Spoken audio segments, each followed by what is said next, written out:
चलिए शुरू करते हैं फिर। Bohr model of hydrogen atom. शुरू करने से पहले इस पजल को समझ लेते हैं। क्या था बोहर की थ्योरी से पहले क्या क्या चीजें थी और रदरफोर्ड का डिस्कवरी था। उसमें न्यूक्लियस को समझा। उसमें पता लगा था न्यूक्लियस एक वेरी स्मॉल वॉल्यूम है जो कि किसी एटम के सेंटर पर है, हाईली डेंस है, जिसका डेंसिटी पता होना चाहिए। डेंसिटी ऑर्डर पता है कितना है? Density of the order of, हाँ भाई, किसी को याद है बता दो। पीछे सीधे बैठो, सीधे एकदम। 10 to the power 17, कुछ कुछ याद आया? 10 to the power 17 kg/m³ ये ऑर्डर ऑफ द डेंसिटी है, याद रहे। न्यूक्लियस की डेंसिटी का ऑर्डर क्या है? तो ऑर्डर में ये सिर्फ पावर ही पता हो तो ये भी बेहतर है। 10 to the power 17 kg/m³। फिर उन्होंने कहा कि पूरा पॉजिटिव चार्ज भी उसी न्यूक्लियस पर होता है और इलेक्ट्रॉन उसके आसपास ऑर्बिटिंग कर रहे होते हैं, मतलब घूम रहे होते हैं।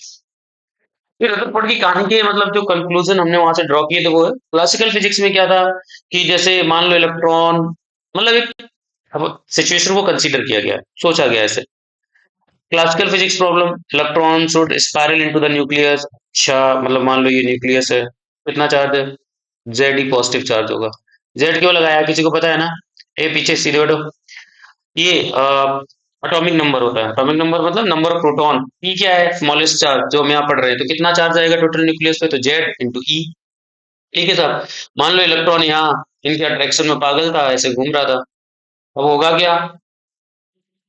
जब इनके पास अगर एनर्जी रेडिएट करता रहेगा तो एक पल आएगा कि सब कुछ तुम्हारे पास था, सब कुछ तो तुमने उसके चक्कर में खर्चा कर दिया, बचा ही नहीं कुछ। चले गए उसी के पास, उसी में भस्म हो गए। बताओ, कुछ नहीं। आगे क्या था? Discrete line instead of continuous radiation. मतलब अगर जो इलेक्ट्रॉन ऑर्बिटिंग कर रहा है, ऑब्वियस है वो लगातार एनर्जी को रेडिएट करेगा, लेकिन ऐसा नहीं था। तो प्रैक्टिकल आया उसमें क्या है कि लाइन स्पेक्ट्रम निकल के आया बजाय कंटिन्यूअस स्पेक्ट्रम के। मतलब लगातार एनर्जी का रेडिएशन नहीं है, एक फिक्स एनर्जी का रेडिएशन होगा, जिसे हम क्वांटम समझेंगे बाद में। सीधे बैठो, ध्यान दे लो बेटा इधर। चलो आओ, मूविंग टू द नेक्स्ट। बहुत रिवोल्यूशनरी आइडिया क्या क्या है? इन्होंने दे दिया क्वांटम सॉल्यूशन। क्वांटम मतलब पार्टिकल से कनेक्ट कर सकते हैं क्या? हाँ कर सकते हैं, थोड़ा थोड़ा फोटोन जैसी चीजें समझेंगे, ठीक है भाई। तो इन्होंने कहा कि इलेक्ट्रॉन की जो ऑर्बिट है वो क्वांटाइज्ड है, मतलब फिक्स है। मजाक नहीं चल रहा है यहाँ। फिक्स है। फिक्स मतलब मैंने कहा पहली वाली में, दूसरी वाली में, तीसरी वाली में, ऐसे ही मर्जी कुछ नहीं कर देना है।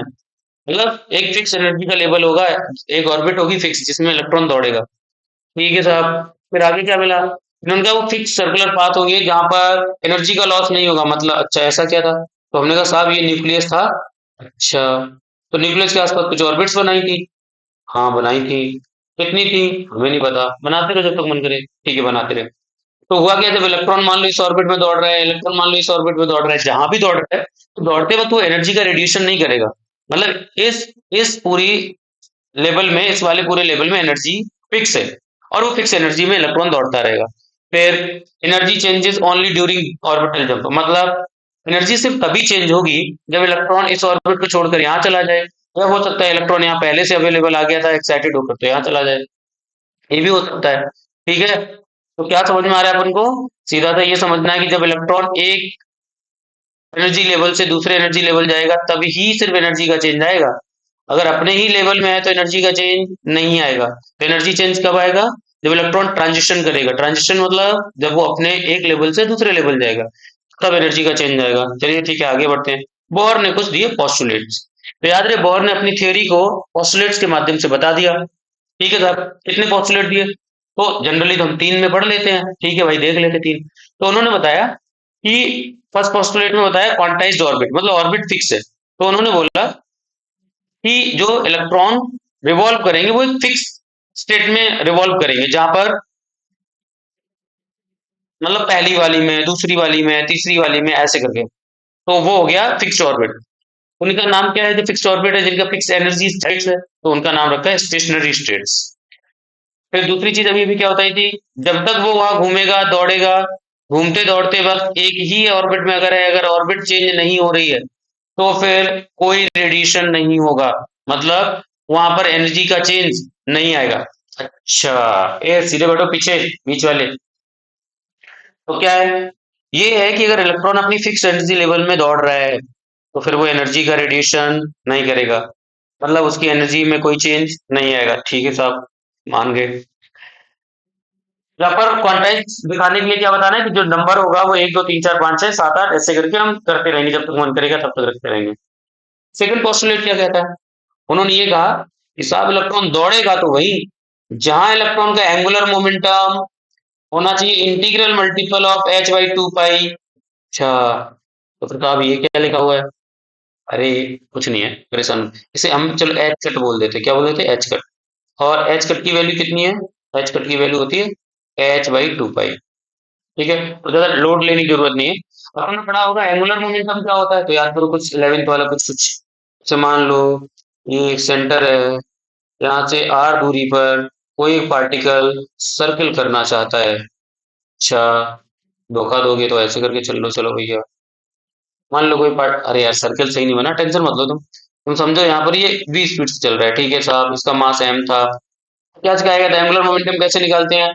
लीनियर मोमेंटम, तो जिधर वेलोसिटी होगी उधर ही तो मोमेंटम होगा, तो इसका मोमेंटम भी इधर ही आ जाएगा। चलो, तो याद करो लीनियर एंगुलर मोमेंटम कैसे डिफाइन करते थे, आर पी साइन थीटा। तो यहाँ पर परपेंडिकुलर केस हो जाएगा इसके साथ, तो हम सीधा सीधा लिख पाएंगे पी इंटू आर।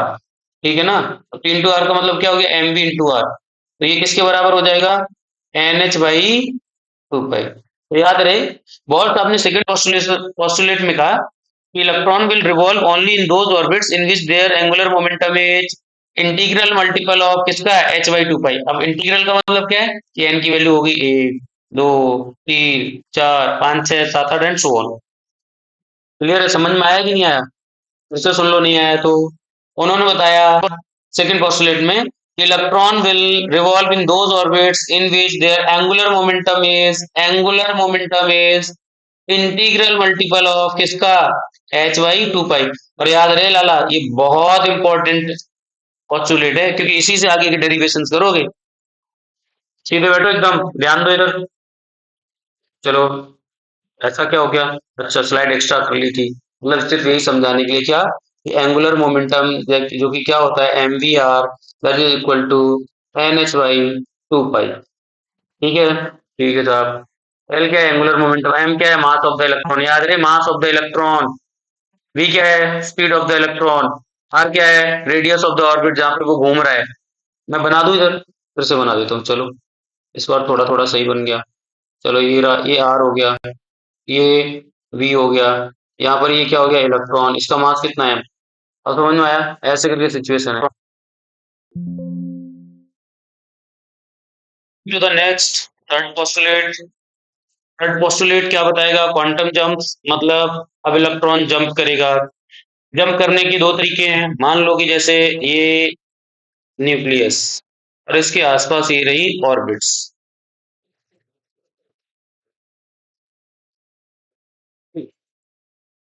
चेंज कर लें, तो इजाजत दोगे? कर लेने दो भाई। चलो, होता क्या है, मान लो ये एटम कहीं से एनर्जी पा रहा है। कहाँ से पा रहा होगा, ये तुमसे बेहतर कोई नहीं समझता होगा। कितनी मिल रही थी, तो हमने कहा साहब HF मिल रही थी।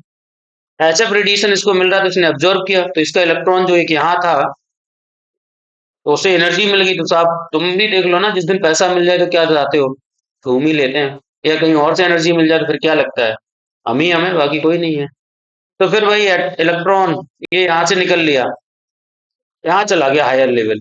तो हम ये मानकर चलते हैं ये इसका लोअर लेवल था जो कि E1 था, और हायर लेवल हो गया E2।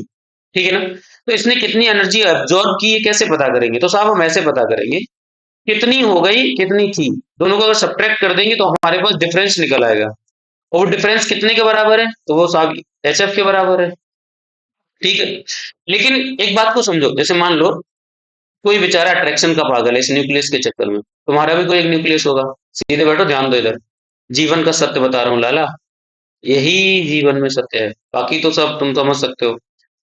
ये तुम्हें सत्य है जो मतलब, देखो ध्यान दो, खैर छोड़ो, मुद्दे पे आते हैं। तुम्हें अगर एक मोटिवेशन मिला कि ठीक है साहब, अट्रैक्शन में पागल नहीं होना है, पढ़ाई करनी घर वालों ने बोला है, समझाया मास्टर ने, समझाया, समझ में आया। तो उसकी गली छोड़ दी, मतलब ये लोअर लेवल E1 का छोड़कर यहाँ चले गए। बोला कि साहब अब हम उसकी गली में ही नहीं रहेंगे, अगली गली चले गए। अगली गली में थोड़ा मोटिवेशन था, एनर्जी मिली थी, इसलिए थोड़ा सा हायर। कितना एनर्जी मिला था, तो हमने कहा HF के बराबर मिला था। कैसे कैलकुलेट किया, हायर माइनस लोअर। लेकिन वही है ना कि तुमसे रहा तो जाएगा नहीं। तुमने डिसाइड किया फिर से, नहीं मैं नहीं रह पाऊंगा। फिर तुम यहाँ से यहाँ वापस लौट आए। तो जब लौटे तो लौटते वक्त जितनी भी एनर्जी तुमने अब्जॉर्ब की थी ऊपर जाते वक्त, उतनी ही एनर्जी का तुमने आपस बाद में क्या कर दिया, रेडिएशन। इतना रेडिएशन किया तो हमने कहा HF। तो फिर से हम निकालेंगे एनर्जी कितनी आएगी, तो फिर से ये डिफरेंस लगा देंगे, हम निकाल देंगे कितना रेडिएशन हुआ होगा। तो याद रहे, पहली इंपॉर्टेंट चीज क्या समझ रहे हैं, एनर्जी का डिफरेंस तब आता है जब इलेक्ट्रॉन ट्रांजिशन करता है from any of the two orbits. किसी भी दो ऑर्बिट्स पर जब जाएगा, लोअर टू हायर या हायर टू लोअर, तो फिर एनर्जी का डिफरेंस आएगा। वो एनर्जी का डिफरेंस कैसे निकालेंगे, E2 minus E1 that is equal to HF। हो सकता है ये अब्जॉर्प्शन हो और हो सकता है ये एमिशन हो। If electron is transition doing the transition from higher to lower, ये रेडिएट करेगा, और लोअर टू हायर कर रहा है तो इसमें ये अब्जॉर्प्शन करेगा, ठीक है ना। तो कितना अब्जॉर्प्शन करेगा, तो यहाँ पर जैसे ये लिखा है एच न्यू, तो एच न्यू से पढ़ लो या HF से पढ़ लो, तो यहाँ पर लिखा है एच न्यू। ये तुम्हारी चॉइस है। न्यू भी फ्रिक्वेंसी को डिनोट करता है और एफ भी फ्रिक्वेंसी को डिनोट करता है, ये ध्यान रखना है, ठीक है।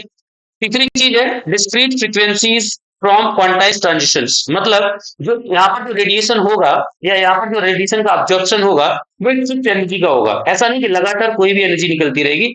ये डिस्क्रीट एनर्जी है, मतलब एक फिक्स एनर्जी का ही फोटोन बाहर निकलेगा, यानी फिक्स एनर्जी के ही फोटोन्स को अब्जॉर्ब करेगा जब ये ऊपर जाएगा। तो कितनी एनर्जी अब्जॉर्ब की, कितनी एमिट की, इसके लिए ध्यान रहे। डिस्क्रीट एनर्जी, एनर्जी फ्रिक्वेंसीज जो भी है निकल के आएगा, लगातार कंटिन्यूअस सिस्टम यहाँ नहीं है।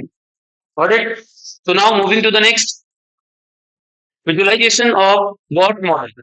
अब विजुअलाइजेशन में क्या क्या देखना है वो ध्यान से देखो।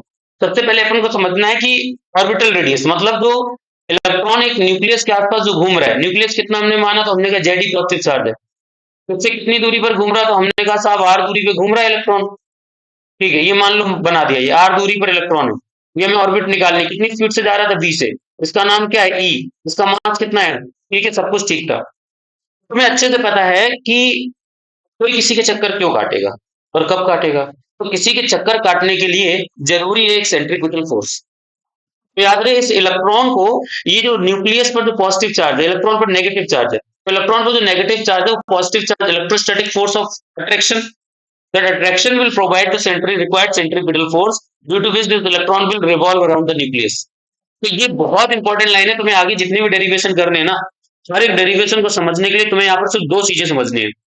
एक समझना है कि सेंट्रीपिटल फोर्स किसने दिया, इलेक्ट्रॉन आखिर किसके चक्कर में पागल था, तो न्यूक्लियस के अट्रैक्शन में। तो क्या सेंट्रीपिटल फोर्स किसने दिया, इलेक्ट्रोस्टैटिक फोर्स। तो इलेक्ट्रोस्टैटिक फोर्स मतलब कूलम्ब्स लॉ। अच्छा, सेंट्रीपिटल फोर्स का फार्मूला क्या होता है, M V square by R. और एम क्या, मास ऑफ इलेक्ट्रॉन, आर क्या, रेडियस या ऑर्बिट, रेडियस में ऑर्बिट जिसमें वो ऑर्बिटिंग कर रहा है। ये फोर्स प्रोवाइड किसने कराया, तो हमने कहा 1/4 pi epsilon not Q1 Q2। Q1 कौन बनेगा, तो एक बन जाएगा Q1, एक बन जाएगा Q2, ठीक है ना। Q1 कौन बना दिया, चलो इसको Q1 मान लिया, इस वाले को फिर क्या मान लिया, इसको Q2 मान लिया। इससे कोई फर्क नहीं पड़ता किसको Q1 किसको Q2, तो ये हो गया आर स्क्वायर। क्लियर है। अब हमने यहाँ पर चार्ज को माइनस इसलिए नहीं रखा है क्योंकि हम मैग्नीट्यूड का केस ले रहे हैं, हम फोर्स सॉल्व कर रहे हैं। तो देखो ध्यान से, एक आर से एक आर तो कट गया, बचा क्या हमारे पास, ये बचा M V square equal to 1/4 pi epsilon naught Z E square by R. ठीक है साहब, ये इक्वेशन एक बना दो। सबसे इंपॉर्टेंट मैं फिर से रिपीट कर दूं, तुम्हें सिर्फ दो इक्वेशन याद रखनी सारे डेरिवेशन यहाँ पर करने के लिए। तो एक इक्वेशन ये याद रखनी कि इलेक्ट्रॉन को आखिरकार चक्कर किसने कटवाए, तो न्यूक्लियस को attract किया। कितना कितना था, कूलम्ब लॉ से कितने के बराबर करना है। देखो यार एसी बंद करने तो बहुत ठंडी लग रही है। ए सीधे बैठो यार, तुम लोग पता नहीं क्या करते रहते हो, मन ही नहीं लगता। घर वाले सोच रहे हैं बेटा पढ़ रहा है, बेटा तो कहीं कुछ और ही पढ़ रहा है। इधर पढ़ लो, इधर काम आएगा, अभी बोर्ड्स आने वाले तुम्हारे। चलो भाई, इसे इक्वेशन एक बना दिया, इतना समझ में आया। अब यहाँ पर ध्यान रखना बोहर के पोस्टुलेट से। अच्छा, बोहर का पोस्टुलेट क्या था, याद करो, तो मैंने बोला था बहुत इंपॉर्टेंट है। क्या, angular momentum mvr equal to nh by 2 pi। Electron will revolve only in those orbit in which their angular momentum should be integral multiple of h/2 pi. ठीक है साहब, चलेगा चलेगा। तो एक काम करो, तुम्हें बोर की रेडियस निकालनी है ना, तो रेडियस निकालने के लिए यहाँ से v निकालो और इस इक्वेशन नंबर 1 में रख दो। तो चलो आओ कर लेते हैं। तो v बराबर कितना आएगा? तो साहब ये आ जाएगा, कितना आएगा? ये आ जाएगा N H by 2 pi M R. चलो उधर वी स्क्वायर रखोगे ना यहाँ पर, चलो यही वी स्क्वायर कर लेते हैं, कोई रॉकेट साइंस तो है नहीं। चलो ये कितना हो जाएगा? N square H square. ये यार तुम लोगों का दिमाग ना, भाई दोनों तरफ का स्क्वायर करेंगे, एक साइड का नहीं करेंगे। तो इधर भी स्क्वायर करेंगे तो इधर भी तो स्क्वायर आएगा ना, तो पूरे का कितना हो जाएगा? 4 pi square M square are square. ठीक है साहब। Putting this value in equation first. तो पुटिंग पुटिंग वी कहाँ? In equation 1। चलो और रखो, कितना आएगा? अरे यार इक्वेशन ही भूल गया, चलो मुझे याद है, तुम्हें याद नहीं होगी। क्या थी? M V square equal to 1/4 pi epsilon naught Z square by R. अच्छा मास्टर सही है। ठीक है भाई, वी स्क्वायर अभी अभी कितना आया? अब मैं भूल गया। क्या आ जाओ इधर। एन स्क्वायर एच स्क्वायर तो कितना है? N square H square over 4 pi square, थोड़ा सा भूल गया, आ जाओ।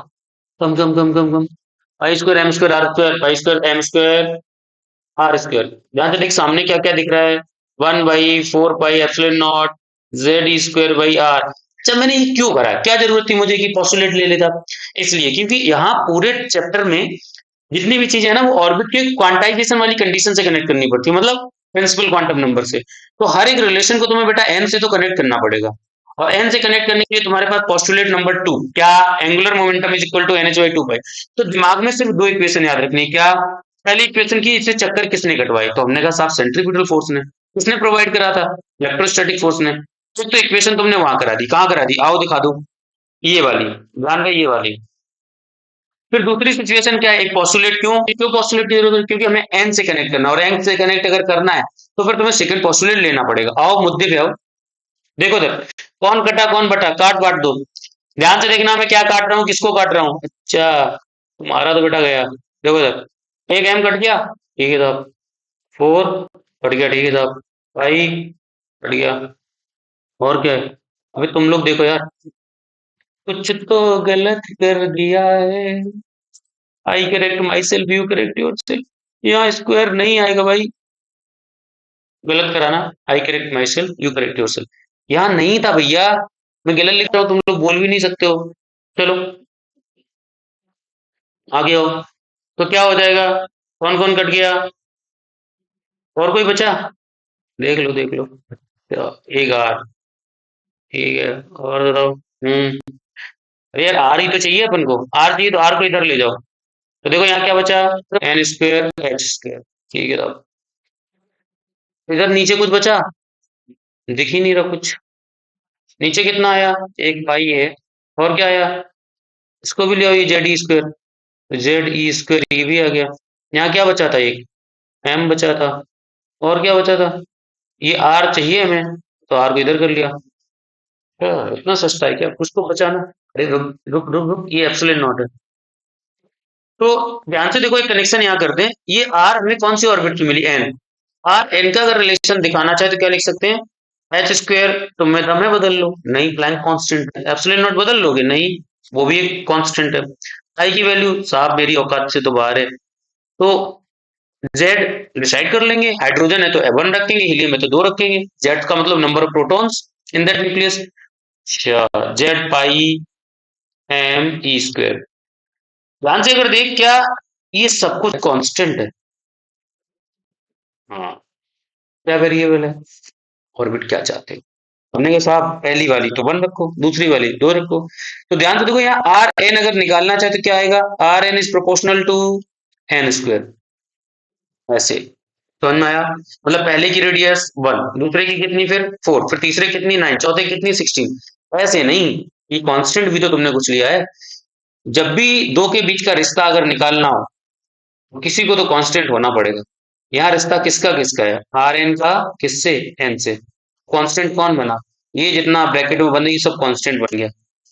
अगर हम इन सबकी वैल्यूज रख दें, अगर हम इन सबकी वैल्यूज रख दें, तो सबकी वैल्यूज रखोगे मतलब एच की वैल्यू तुम्हें आती है। मैं सबकी वैल्यू यहाँ रख दे रहा हूँ, कैलकुलेशन नहीं करूंगा, ध्यान से समझो। पुटिंग h बराबर कितना होता है, तो 6.626 10 to the power minus 34 joule into second, epsilon naught 8.85 10 to the power minus 12। अच्छा, यूनिट भी कुछ कुछ होती है। यूनिट क्या होती होगी तो ध्यान से देख लो। ये होती है न्यूटन, गलत पढ़ा रहा हूँ क्या, कूलाम स्क्वायर पर न्यूटन पावर -2 एंड क्या हो जाएगा, मीटर पावर -2। सही करा क्या, एकदम सही लिखा है मत। अरे हल्के में ले रखा है क्या। इधर देखो, पाई की वैल्यू अपन को पता है 3.14, फिर अपन को ई की वैल्यू पता है 9.1 10 टू द पावर -31 kg। ठीक है साहब, फिर क्या बचेगा, कुछ और बचा यहाँ क्या। अरे क्या पढ़ा रही है मास्टर, ये मास ऑफ इलेक्ट्रॉन है भाई। चलो I correct my self, you correct, e क्या है 1.6 10 to the power -19 coulomb, m is what 9.1 10 to the power -31 kg। जब हम ये सारी वैल्यूज रख देंगे और Z value for H atom, किसके लिए, एच मतलब हाइड्रोजन एटम के लिए, अब हमारे पास जो आर की वैल्यू कैलकुलेशन से आएगी ना, जब हम कैलकुलेट करेंगे पहली वाली के लिए, वो कितनी आएगी। एन की वैल्यू भी हमें वन लेनी है फर्स्ट ऑर्बिट के लिए, इसके लिए फर्स्ट ऑर्बिट। तो अपन के पास ध्यान से देख आर की वैल्यू कितनी आएगी, जब टोटल वैल्यूज रख के कैलकुलेशन करेंगे तो ये आएगा 0.53 10 टू द पावर -10 मीटर। तुम कर लेना, मैंने कर लिया है, ठीक है ना। तो R1 यानी कि ग्राउंड स्टेट यानी पहली स्टेट की जो ऑर्बिट है वो कितनी आएगी, तो हमने कहा 0.53 एंगस्ट्रॉम आ गई। 10 टू द -10 का मतलब होता है एंगस्ट्रॉम। अब अगर मैं पूछूं किसी दूसरे की, तो ये तो एक तरीके से कांस्टेंट वैल्यू हो गई ना, जब हमने एन रखा था 1 और जेड रखा 1, तो ये तो एक कांस्टेंट का ही तो हमने वैल्यू कैलकुलेट किया इस वाली कांस्टेंट का। अब अगर तुम्हें किसी भी ऑर्बिट की निकालनी तो क्या लिख पाओगे, इक्वल में लिख पाएंगे 0.53 इंटू एन स्क्वायर, और एंगस्ट्रॉम में आंसर आएगा हमेशा। तो अगर मान लो मैं कह दूं एन बराबर 2 पर चेक करना है, तो क्या आ जाएगा, कितना आ जाएगा, तो ये आ जाएगा 0.53 और 2 का स्क्वायर कितना हो जाएगा 4 एंगस्ट्रॉम, ये आएगा रिजल्ट। तो यहाँ पर देखो कंक्लूजन तुम दो निकालोगे, एक आर कैसे डिपेंड करता है, तो आर डिपेंड्स एन स्क्वायर, और आर कैसे डिपेंड करता है एटॉमिक मास एटॉमिक नंबर पे, तो ये होता है inversely proportional to atomic number. मतलब कैसे फील, इसका फील कैसे आएगा, इसका फील करने के लिए सोचो कि अगर हम जेड की वैल्यू बढ़ा दें, जेड की वैल्यू बढ़ा दें, जेड की वैल्यू अगर तुम बढ़ा दोगे, मान लो हीलियम कर दो, तो हीलियम का न्यूक्लियस पर कितना चार्ज आ जाएगा, दो पॉजिटिव चार्ज। ध्यान से सोचो, जो इलेक्ट्रॉन एक इलेक्ट्रॉन है, चूंकि हाइड्रोजन लाइक एटम के लिए सिस्टम पढ़ रहे हैं, तो हीलियम पर चार्ज ज्यादा आ जाएगा, तो चार्ज ज्यादा आएगा तो इलेक्ट्रॉन पर अट्रैक्शन भी तो ज्यादा आएगा, अट्रैक्शन ज्यादा आएगा तो वो श्रिंक नहीं कर जाएगी उसकी रेडियस, तो रेडियस घटेगी। न्यूक्लियस पर चार्ज बढ़ने से यानी एटॉमिक नंबर बढ़ने से रेडियस घटेगी, ये ध्यान रहे। फाइन, तो इसीलिए क्या ध्यान रखना है कि डायरेक्टली प्रोपोर्शनल है किसके, एन स्क्वायर के, और इनवर्सली प्रोपोर्शनल है किसके, इसके एटॉमिक नंबर के। ठीक है, यहाँ हटा देता हूँ, ये जगह कम पड़ेगी। अच्छा, बाकी की चीज आगे कंक्लूड करेंगे। Thank you.